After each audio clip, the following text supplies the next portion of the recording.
اعوذ باللہ من الشیطان الرجیم بسم اللہ الرحمن الرحیم معزز سامعین السلام علیکم ورحمۃ اللہ وبرکاتہ۔ قرآن مجید فرقان حمید کے ترجمہ اور تفسیر کے ساتھ آپ کے سامنے حاضر ہیں۔ آج ہم اپنے سبق کا آغاز سورۃ البقرہ اس کی آیت نمبر 140 سے کریں گے۔ آج کے سبق میں ہم پڑھیں گے کہ اہل کتاب جو ہیں حضرت ابراہیم علیہ السلام اور حضرت اسماعیل علیہ السلام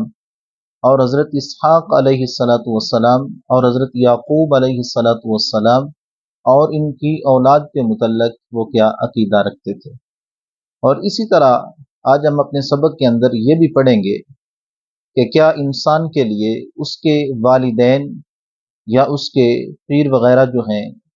ان کے اعمال اس کے لیے کافی ہیں، اسے کسی قسم کے نیک عمل کرنے کی حاجت نہیں، کیا یہ درست ہے؟ اور یہ بھی پڑھیں گے کہ جب رب تعالیٰ نے قبلہ کی تبدیلی کا حکم ارشاد فرمایا تو کن لوگوں نے مخالفت کی۔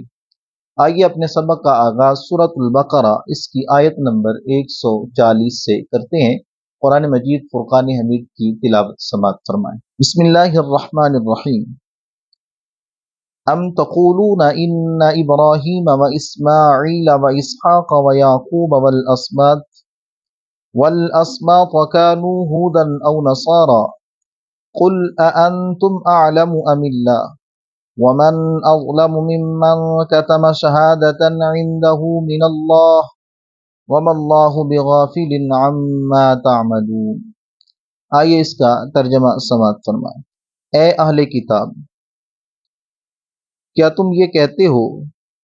کہ ابراہیم اور اسماعیل اور اسحاق اور یعقوب اور ان کی اولاد یہودی یا نصرانی تھے؟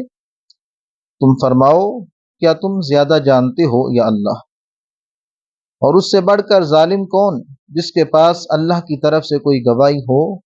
اور وہ اسے چھپائے، اور اللہ تمہارے اعمال سے بے خبر نہیں۔ اب اس آیہ کریمہ کی مختصر تفسیر یہ ہے کہ یہ آیہ کریمہ یہودی اور عیسائی ان کی تردید کے اندر رب تعالیٰ نے نازل فرمائی۔ یہودی یہ کہتے تھے کہ حضرت ابراہیم علیہ السلام آپ یہودی ہیں، اور عیسائی یہ کہتے تھے کہ آپ عیسائی ہیں۔ تو رب تعالیٰ نے ان کی تردید کے اندر اس آیہ کریمہ کو نازل فرمایا، یعنی کہ حضرت ابراہیم علیہ السلام اور دیگر انبیاء جن کا ذکر رب تعالیٰ نے اس آیہ کریمہ میں فرمایا ہے، ان کے بعد یہودیت اور عیسائیت شروع ہوئی ہے، تو پھر وہ کیسے یہودی اور عیسائی ہو سکتے ہیں؟ تو رب تعالیٰ نے ان کی تردید کے اندر یعنی اہل کتاب کی تردید کے اندر اس آیہ کریمہ کو نازل فرمایا۔ پھر اس آیہ کریمہ کے اندر رب تعالیٰ کا جو فرمان عالی شان ہے، وَمَنْ أَظْلَمُ مِمَّنْ كَتَمَ شَهَادَةً عِنْدَهُ مِنَ اللَّهِ، یعنی اس سے بڑھ کر کون بڑا ظالم ہے جس کو اللہ تعالیٰ کوئی گواہی عطا فرمائے اور وہ اس کو چھپا لے۔ اب اس آیہ کریمہ کے اندر اہل کتاب بالخصوص یہودیوں کا بیان ہے جنہوں نے اللہ تعالیٰ کی شہادتیں چھپائیں، جو تورات کے اندر آقا کریم علیہ السلام آپ کے متعلق موجود تھیں، آپ کی بعثت کا اعلان تھا، آپ کا حلیہ مبارک تھا، آپ کی فضیلتیں اور شانیں تھیں، ان سب کو انہوں نے چھپایا اس وجہ سے کہ اگر ہم ان کو ظاہر کر دیں تو لوگ ان پر ایمان لے آئیں گے، پھر ہمارا کیا بنے گا؟ تو جب انہوں نے اس بات کو چھپایا، آقا کریم علیہ السلام آپ کی جو تعریفات رب تعالیٰ نے بیان فرمائی، آپ کا حلیہ مبارک جو بیان فرمایا، آپ کی بعثت کا جو اعلان رب تعالیٰ نے فرمایا، جب انہوں نے ان سب چیزوں کو چھپا لیا تو رب تعالیٰ نے فرمایا یہ تو بہت ہی ظلم والا تم نے کام کیا۔ چاہیے تو یہ تھا کہ جب تم کو ان سب کے بارے میں علم ہے اور تم پڑھتے ہو تو تم لوگوں کو بتاؤ کہ یہ تو وہی رسول ہیں، یہ تو وہی نبی ہیں جن کے بارے میں ہماری کتابوں کے اندر موجود ہیں، ان کو آپ کا حلیہ مبارک پڑھ کے سناؤ کہ ہماری کتاب کے اندر آپ کا حلیہ مبارک اس طرح ذکر کیا گیا، آپ کی یہ بھی فضیلت ہے، آپ کی یہ بھی فضیلت۔ جب انہوں نے یہ سارے معاملات کیے کہ جاننے کے باوجود انہوں نے ان سب چیزوں کو چھپا لیا، تو رب تعالیٰ نے فرمایا ایسا کام کرنے والا سب سے بڑا ظالم ہے۔ اور پھر رب تعالیٰ کا فرمان عالی شان ہے کہ تمہارا کوئی ایسا کام نہیں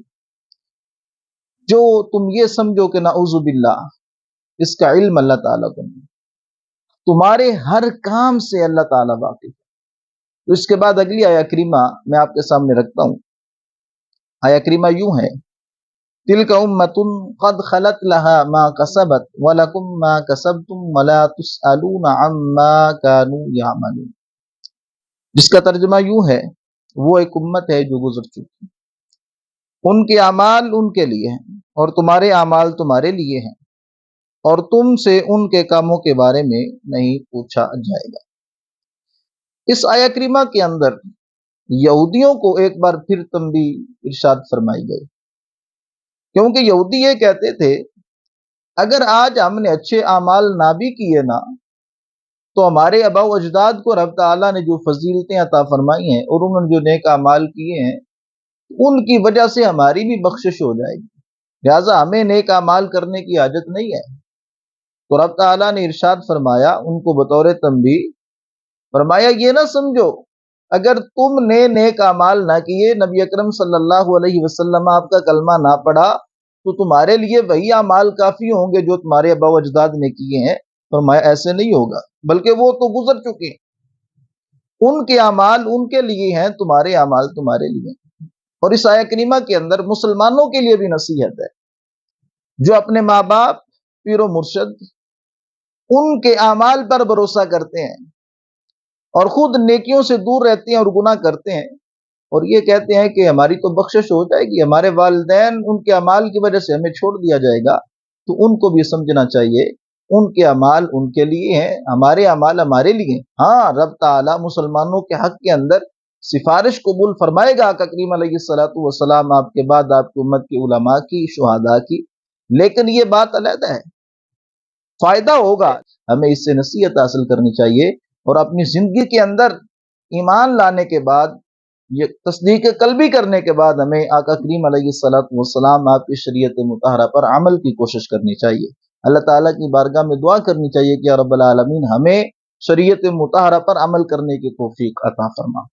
یہاں پر پہلا پارہ جو ہے اس کا اختتام ہوا۔ آئیے دوسرے پارے کا آغاز کرتے ہیں۔ قرآن مجید فرقان حمید کی تلاوت سماعت فرمائیں۔ سَيَقُولُ السُّفَهَاءُ مِنَ النَّاسِ مَا وَلَّاهُمْ عَنْ قِبْلَتِهِمُ الَّتِي كَانُوا عَلَيْهَا قُلْ لِلَّهِ الْمَشْرِقُ وَالْمَغْرِبُ يَهْدِي مَن يَشَاءُ إِلَى صِرَاطٍ مُسْتَقِيمٍ۔ آئیے اس کا ترجمہ سماعت فرمائیں۔ اب بے وقوف لوگ کہیں گے ان مسلمانوں کو ان کے اس قبلے سے کس نے پھیر دیا جس پر یہ پہلے تھے؟ تم فرما دو مشرق اور مغرب سب اللہ ہی کا ہے، وہ جسے چاہتا ہے سیدھے راستے کی طرف ہدایت دیتا ہے۔ اب اس آیہ کریمہ کے اندر رب تعالیٰ نے ارشاد فرمایا ہے کہ بے وقوف لوگ کہیں گے۔ اب یہ کون ہے؟ اس آیہ کریمہ کی تفسیر کے اندر مفسرین کرام نے مختلف اقوال ذکر فرمائے ہیں، آئیے ان میں سے کچھ آپ کے سامنے رکھتا ہوں۔ ایک قول یہ ہے کہ یہ آیہ کریمہ یہودیوں کے بارے میں نازل ہوئی کہ جب بیت المقدس کی جگہ خانہ کعبہ کو قبلہ بنایا گیا تو انہوں نے اس پر اعتراض کیا، کیونکہ یہ تبدیلی انہیں ناگوار تھی، تو یہ آیہ کریمہ ان کے حق میں نازل ہوئی اور ان کو بے وقوف کہا گیا۔ اور دوسرا قول یہ ہے کہ یہ آیہ کریمہ مشرکین مکہ کے حق میں نازل ہوئی ہے کہ جب قبلہ تبدیل ہوا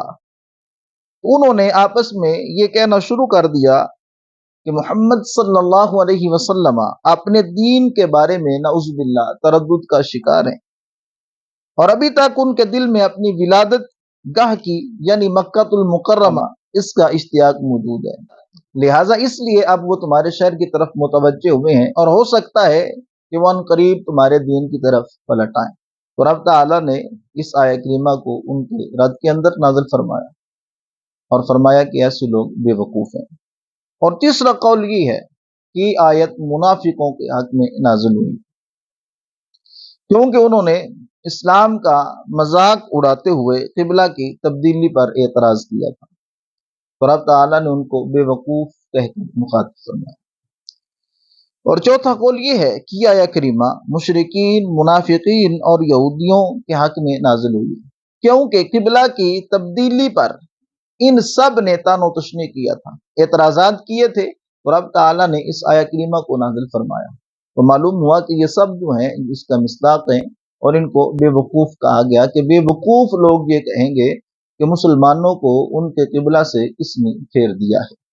اب قبلہ کی تبدیلی پر جو اعتراض کرنے والے ہیں ان کو بے وقوف اس لیے کہا گیا کہ انہوں نے ایک بہت ہی واضح دلیل پر اعتراض کیا۔ اس کی وجہ یہ ہے کہ سابقہ انبیاء جو ہیں انہوں نے آقا کریم علیہ الصلوۃ والسلام آپ کے لیے ذوالقبلتین اس لقب کو بیان فرمایا ہے۔ تو چاہیے تو یہ تھا کہ جب قبلہ تبدیل ہوا ہے تو ان کو اس بات کا اعلان کرنا چاہیے تھا، یہ تو وہی نبی ہیں جن کے بارے میں ہمارے انبیاء نے اس بات کو بیان فرمایا ہے کہ وہ ذوالقبلتین ہوں گے۔ اب قبلہ تبدیل ہو گیا تو اب ہم کو مان لینا چاہیے، تو بجائے ماننے کے انہوں نے اس واضح دلیل کا انکار کیا اور رب تعالیٰ نے انہیں بے وقوف کہہ کر مخاطب فرمایا۔ تو یہاں سے یہ بات بھی واضح ہو جاتی ہے کہ جو اسلام کے مسائل کی حکمتیں نہ سمجھے اور ان پر بے جا اعتراض کرے تو وہ بے وقوف اور احمق ہے، کیونکہ ہر چیز کی رب تعالیٰ نے کوئی نہ کوئی حکمت رکھی ہے، تو جو حکمت نہیں سمجھتا اور وہ چیزیں جو روز روشن کی طرح واضح ہیں ان پر اعتراض کرتا ہے، واضح دلائل پر اعتراض کرتا ہے، تو قرآن پاک ان کو بے وقوف کہتا ہے۔ اس آیہ کریمہ کے اندر رب تعالیٰ کا جو فرمان نشان ہے ما ولاہم عن قبلتہم التی کانوا علیہا، یعنی ان مسلمانوں کو ان کے قبلہ سے کس نے پھیر دیا۔ اب یہاں پر جب یہ قبلہ کی تبدیلی ہوئی ان کا اعتراض یہ تھا کہ کس نے ان مسلمانوں کو ان کے قبلہ سے پھیر دیا جس کی طرف پہلے یہ منہ کر کے عبادت کرتے۔ تو رب تعالیٰ نے ارشاد فرمایا قل للہ المشرق والمغرب، اس کے جواب کے اندر فرمایا کہ فرما دو کہ اللہ کے لیے ہی تو مشرق اور مغرب ہے۔ جب سارے اختیارات اللہ تعالیٰ کے پاس ہیں تو وہ جس کو چاہے قبلہ بنا دے، جس طرف چاہے عبادت کا حکم ارشاد فرما دے۔ جب ہر چیز پر اللہ قادر ہے، اسی کی ہے، تو پھر تمہیں اعتراض کرنے کا کوئی حق نہیں رہتا۔ اب رب نے جس طرف چاہا مسلمانوں کو اس طرف منہ کر کے نماز پڑھنے کا حکم ارشاد فرما دیا۔ اب یہاں پر یہ بات بھی سماعت فرمائیں کہ خانہ کعبہ اور بیت المقدس کن زمانوں کے اندر قبلہ رہا ہے، تو یہ بات ذہن نشین رہے کہ حضرت آدم علیہ السلام آپ سے لے کر حضرت موسیٰ علیہ السلام آپ تک یہ جو کعبہ ہے یہی قبلہ رہا۔ پھر حضرت موسیٰ علیہ السلام آپ سے لے کر حضرت عیسیٰ علیہ السلام آپ تک، اور مسلمان جب ہجرت کر کے مدینہ پاک تشریف لے کے گئے 16 اور 17 ماہ تک انہوں نے بھی بیت المقدس کی طرف منہ کر کے نماز پڑھی۔ اس کے بعد پھر رب تعالیٰ نے قبلہ کی تبدیلی کا حکم ارشاد فرمایا، اور یہ اس وقت ہوا جب آقا کریم علیہ السلام مسجد قبلتین کے اندر ظہر کی نماز پڑھا رہے تھے۔ تو یہ بھی یاد رہے کہ حج شروع سے ہی کعبہ کا ہوتا رہا ہے، بیت المقدس کا حج کبھی نہیں ہوا، ہاں اس کو قبلہ بنایا گیا۔ حضرت موسیٰ علیہ السلام آپ کے زمانہ سے لے کر حضرت عیسیٰ علیہ السلام آپ کے زمانہ تک، اور جب مسلمانوں نے مکہ شریف سے ہجرت کر کے مدینہ شریف وہ تشریف لے کے گئے 16-17 ماہ تک انہوں نے بھی بیت المقدس کی طرف منہ کر کے نماز پڑھی۔ اتنی دیر تک اس کو قبلہ رکھا گیا، پھر رب تعالیٰ نے اپنے حکم کے مطابق مسلمانوں کو خانہ کعبہ کی طرف منہ کر کے نماز پڑھنے کا حکم ارشاد فرما دیا، اور حج جو ہے یہ کعبہ کا ہی ہوتا رہا ہے، بیت المقدس کا کبھی حج نہیں ہوا ہے۔ آئیے اس سے اگلی آیہ کریمہ میں آپ کے سامنے رکھتا ہوں۔ وَكَذَلِكَ جَعَلْنَاكُمْ أُمَّةً وَسَطًا لِتَكُونُوا شُهَدَاءَ عَلَى النَّاسِ وَيَكُونَ الرَّسُولُ عَلَيْكُمْ شَهِيدًا وَمَا جَعَلْنَا الْقِبْلَةَ الَّتِي كُنْتَ عَلَيْهَا إِلَّا لِنَعْلَمَ مَن يَتَّبِعُ الرَّسُولَ مِمَّن يَنقَلِبُ عَلَى عَقِبَيْهِ وَإِن كَانَتْ لَكَبِيرَةً إِلَّا عَلَى الَّذِينَ هَدَى اللَّهُ وَمَا كَانَ اللَّهُ لِيُضِيعَ إِيمَانَكُمْ إِنَّ اللَّهَ بِالنَّاسِ لَرَءُوفٌ رَحِيمٌ۔ آئیے اس کا ترجمہ سماعت فرما۔ اور اسی طرح ہم نے تمہیں بہترین امت بنایا تاکہ تم لوگوں پر گواہ بنو، اور یہ رسول تمہارے نگہبان و گواہ ہوں۔ اور اے حبیب تم پہلے جس قبلہ پر تھے ہم نے وہ اسی لیے مقرر کیا تھا کہ دیکھیں کہ کون رسول کی پیروی کرتا ہے اور کون الٹے پاؤں پھر جاتا ہے۔ اور بے شک وہ لوگ جنہیں اللہ نے ہدایت دی تھی ان کے علاوہ لوگوں پر یہ بہت باری تھی، اور اللہ کی یہ شان نہیں کہ تمہارا ایمان ضائع کر دے۔ بے شک اللہ لوگوں پر بہت مہربان رحم والا ہے۔ اب اس آیہ کریمہ کی تفسیر کیوں ہے کہ اس کے اندر رب تعالیٰ نے آقا کریم علیہ الصلوۃ والسلام آپ کی امت کی شان کا بیان فرمایا ہے، یعنی کہ خلاصہ یہ ہے کہ رب تعالیٰ یہ ارشاد فرما رہا ہے کہ جس طرح ہم نے تمہارے لیے قبلے کو تبدیل کیا، دیگر شانیں عطا فرمائی، اسی طرح ہم نے تمہیں بہترین امت بنایا، اس لیے تاکہ تم لوگوں پر گواہ ہو جاؤ۔ مسلمانوں کو رب تعالیٰ نے دنیا اور آخرت کے اندر گواہ بنایا ہے، اور دنیا کے اندر تو اس طرح گواہ ہیں کہ مسلمانوں کی جو گواہی ہے یہ کافر اور مومن دونوں کے حق کے اندر معتبر ہے شرعاً، لیکن کافروں کی گواہی جو ہے یہ مسلمانوں کے حق کے اندر معتبر نہیں ہے۔ اور رب تعالیٰ نے مسلمانوں کو مردوں کے حق میں بھی گواہ بنایا ہے، وہ کس طرح کہ ان کی جو گواہی ہے ان کے حق کے اندر بھی معتبر ہے، اور رحمت اور عذاب کے فرشتے اس کے مطابق عمل کرتے ہیں۔ یہاں پر میں ایک روایت آپ کے سامنے رکھتا ہوں جس سے اس کی مزید وضاحت ہو جائے گی کہ مسلمان کس طرح مردوں کے حق میں بھی گواہ ہے۔ حضرت انس بن مالک رضی اللہ تعالیٰ عنہ آپ روایت کرتے ہیں کہ مسلمان ایک جگہ پر تشریف فرما تھے، ان کے پاس ایک جنازہ گزرا تو مسلمانوں نے اس کی اچھی تعریف کی تو آقا کریم صلی اللہ علیہ وسلم آپ نے ارشاد فرمایا واجب ہو گئی۔ پھر دوسرا جنازہ گزرا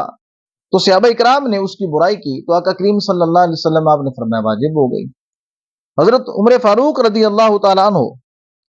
آپ نے عرض کی کہ یا رسول اللہ صلی اللہ علیہ وسلم جنازے دو گزرے ہیں، جواب آپ نے ایک ارشاد فرمایا تو آقا کریم صلی اللہ علیہ وسلم آپ نے ارشاد فرمایا کہ جس کے بارے میں تم نے اچھی تعریف کی ہے اس کے لیے جنت واجب ہو گئی، اور جس کی تم نے برائی کی اس کے لیے جہنم واجب ہو گئی۔ اس کی وجہ یہ ہے کہ تم زمین میں اللہ کے گواہ ہو، کہ تمہاری گواہی جو ہے یہ مردوں کے حق میں بھی معتبر ہے۔ اب وہ جو فوت ہو چکے ہیں ان کے حق میں بھی رب تعالیٰ نے مسلمانوں کو گواہ بنایا ہے، یہ رب تعالیٰ نے آقا کریم علیہ الصلوۃ والسلام آپ کی امتیوں کو شان عطا فرمائی۔ اور آخرت کے اندر مسلمان اس طرح گواہ ہوں گے کہ جب اولین و آخرین سب جمع ہو جائیں گے تو ان کی امتوں کے اندر جو کفار ہوں گے ان سے دریافت کیا جائے گا کیا تمہارے پاس ہماری طرف سے کوئی ڈرانے والا نہیں آیا، تبلیغ کرنے والا نہیں آیا؟ تو وہ جو کفار ہوں گے وہ انکار کر دیں گے، کہیں گے کہ ہمارے پاس تو کوئی تبلیغ کرنے والا نہیں آیا، ہمیں تو کوئی ایسا آدمی، ہمارے پاس تو کوئی ایسا آدمی نہیں آیا جو ہمیں تبلیغ کرے، ہمیں ڈرائے۔ تو پھر انبیاء سے دریافت کیا جائے گا تو انبیاء عرض کریں گے کہ یا رب العالمین ہم نے ان کو تبلیغ کی ہے۔ تو پھر ان انبیاء کو اپنے اس دعویٰ کو ثابت کرنے کے لیے کہا جائے گا کہ اس پر دلیل لاؤ، تو وہاں پر وہ امت محمدیہ صلی اللہ علیہ وسلم آپ کو بطور دلیل پیش کریں گے، بطور گواہ پیش کریں گے۔ پھر آقا کریم علیہ الصلوۃ والسلام آپ کی جو امت ہے وہ گواہی دے گی کہ یا رب العالمین ہاں انہوں نے تبلیغ فرمائی، انہوں نے وہ منصب پورا کیا ہے جس پر تو نے ان کو فائز کیا تھا۔ تو پھر ان سے جب یہ گواہی دیں گے تو پھر وہ جو کفار ہیں وہ اعتراض کریں گے، وہ کہیں گے کہ یہ کس طرح گواہ بن سکتے ہیں، یہ تو ہمارے زمانہ میں موجود ہی نہ تھے، یہ تو بعد میں آئے ہیں۔ تو پھر جب ان سے دریافت کیا جائے گا کہ تم نے کس طرح گواہی دی ہے تو یہ کہیں گے کہ یا رب العالمین تو نے ہمارے اندر آقا کریم علیہ الصلوۃ والسلام آپ کو مبعوث فرمایا ہے، ان کو اتنی شانیں اور اتنے مقامات عطا فرمائے ہیں، اور ان کو تو نے قرآن عطا فرمایا ہے جو انہوں نے ہم کو سکھایا ہے، جس کے اندر یہ بات واضح طور پر موجود ہے کہ انبیاء کو رب تعالیٰ نے بھیجا ہے اور انہوں نے اپنی امت کو تبلیغ فرمائی ہے، تو ہم نے ان قطعی دلائل کی روشنی کے اندر یہ گواہی دی ہے۔ تو پھر جب آقا کریم علیہ الصلوۃ والسلام آپ سے آپ کی امت کے بارے میں پوچھا جائے گا تو آپ اس کی تصدیق فرمائیں گے۔ یہ وہ شان اور مرتبہ ہے جو رب تعالیٰ آقا کریم علیہ الصلوۃ والسلام آپ کی امت کو عطا فرمائے۔ یہ امت گزشتہ امتوں پر گواہ ہوگی، پھر ان سب پر رب تعالیٰ آقا کریم علیہ الصلوۃ والسلام آپ کو گواہ لائے گا۔ یہ آقا کریم علیہ الصلوۃ والسلام آپ کی شان مبارک ہے۔ پھر رب تعالیٰ کا جو فرمان علی شان ہے لِنَعْلَمَ مَن يَتَّبِعُ الرَّسُولَ مِمَّن يَنقَلِبُ عَلَىٰ عَقِبَيْهِ، جس کا خلاصہ یہ ہے کہ حبیب تم پہلے جس قبلہ پر تھے ہم نے وہ اس لیے مقرر کیا تھا کہ دیکھے کون رسول کی پیروی کرتا ہے اور کون الٹے پاؤں پھر جاتا ہے۔ اب یہاں پر رب تعالیٰ نے حکمت کی طرف اشارہ فرمایا ہے کہ قبلہ کی تبدیلی کے اندر حکمت کیا تھی؟ حکمت یہ تھی کہ ہم نے پہلا قبلہ ہی اس لیے متعین کیا تھا تاکہ ہم یہ ظاہر کر دیں کہ کون وہ ہیں جو محبوب آپ کی پیروی کرتے ہیں اور کون وہ ہیں جو الٹے پاؤں پھر جاتے ہیں۔ یہ حکمت تھی اس قبلہ کو متعین کرنے کی، پھر اس کے بعد اس کو تبدیل کرنے کی۔ اور فرمایا کہ یہ جو تبدیلی ہوئی ہے نا یہ اہل ایمان جو پختہ ایمان والے ہیں، ان کے علاوہ جو دوسرے لوگ ہیں ان پر بڑی باری ہے، وہ اس پر مختلف قسم کے اعتراضات کریں گے اور وہ کہیں گے کہ جناب یہ کیسے ہو سکتا ہے، یہ کس طرح ہو گیا۔ جو منافقین ہیں ان کے بارے میں رب تعالیٰ نے یہاں پر کلام فرمایا ہے۔ اس کے بعد رب تعالیٰ کا فرمان علی شان ہے وما کان اللہ لیضیع ایمانکم، اور یہ اللہ کی شان نہیں کہ تمہارے ایمان کو ضائع کر دے۔ قبلہ کی تبدیلی جو ہے یہ یہودیوں کو ہضم نہیں ہو رہی تھی اور وہ مختلف قسم کے اعتراضات کر رہے تھے۔ اب انہوں نے اعتراض یہ کیا، اچھا وہ جو مسلمان قبلہ کی تبدیلی سے پہلے فوت ہو چکے ہیں یا شہید ہو چکے ہیں، جنہوں نے خانہ کعبہ کی طرف منہ کر کے نماز نہیں پڑھی، پھر ان کی تو نمازیں ضائع ہو گئیں، اور رب تعالیٰ نے ان کے اعتراض کے جواب کے اندر ارشاد فرمایا وما کان اللہ لیضیع ایمانکم، کہ رب تعالیٰ کی یہ شان نہیں کہ تمہارے ایمان کو ضائع کر دے۔ فرمایا جہاں پر حکم تھا انہوں نے اسی طرف منہ کر کے نماز پڑھی، وہاں پر بھی میرے رسول کی پیروی تھی، تو جب انہوں نے اپنے احکام کو احسن طریقے سے پورا کیا، میں ان کے اعمال کو، ان کے ایمان کو ضائع نہیں کروں گا، بلکہ ان کا اجر ان کو ملے گا۔ تو اس آیہ کریمہ کا خلاصہ یہ بنا کہ رب تعالیٰ نے آقا کریم علیہ السلام آپ کی امت کی شان بیان فرمائی کہ آپ کی امت کو رب تعالیٰ نے گزشتہ پر گواہ بنایا ہے، اور آقا کریم علیہ السلام آپ کو پھر سب پر گواہ بنایا ہے۔ اور پھر وہ جو اعتراضات تھے اہل کتاب بالخصوص یہودیوں کے کہ جو پہلے فوت ہو چکے قبلہ کی تبدیلی سے پہلے، ان کی نمازوں کا، ان کے نیک اعمال کا کیا حکم ہے، اور رب تعالیٰ نے اس بات کا بھی اعلان فرما دیا کہ انہوں نے بھی اس دور کے اندر آقا کریم صلی اللہ علیہ وسلم کی پیروی کے اندر بیت المقدس کی طرف منہ کر کے نماز پڑھی تھی، لہٰذا ان کے اعمال، ان کے ایمان کو ضائع نہیں کیا جائے گا۔ پھر آخر کے اندر رب تعالیٰ نے ارشاد فرمایا ان اللہ بالناس لرؤوف الرحیم، کہ بے شک اللہ تعالیٰ لوگوں کے لیے بہت مہربان اور رحم کرنے والا ہے۔ اللہ تعالیٰ کی بارگاہ میں دعا ہے کہ رب تعالیٰ ہمیں قرآن مجید فرقان حمید اس کو پڑھنے اور اس کو سمجھنے اور سمجھ کر اس پر عمل کی توفیق عطا فرمائے۔ وما توفیقی الا باللہ۔